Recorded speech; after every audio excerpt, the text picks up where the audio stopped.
భృంగీచ్చ నటనోత్కటః కరిమదగ్రాహీ స్ఫురన్మాధవాహ్లాదో నాదయతో మహాసితవపుః పంచేషు నాచాదృతః సత్పక్షసుమనో వనేషు స పునః సాక్షాన్మదీయో మనో రాజీవే భ్రమరాదీపో విహరతాం శ్రీశైలవాసీ విభుః. తాత్పర్యము: భృంగీసురుని కోరికను అనుసరించి నాట్యమునందు ఆసక్తి కలవాడయ్యాడు శ్రీశైల క్షేత్రాధీశుడైన మల్లికార్జునుడు. ఆ పరమేశ్వరుడు గజాసురుని అహంకారాన్ని అణిచివేశాడు. మాధవుడు ధరించిన మోహిని వేషాన్ని చూసి ఆహ్లాదభరితుడయ్యాడు.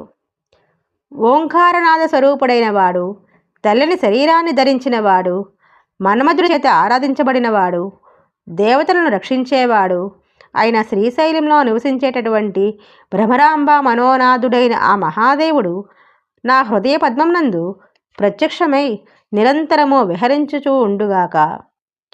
నా హృదయమనే పద్మములో తుమ్మెద వలె ఆ భృంగీశ్వరుడుగా ఉన్న పరమేశ్వరుడు విహరించి నన్ను రక్షించి కాపాడి తనలోకి చేర్చుకోవాలని మనం కోరుకోవాలి.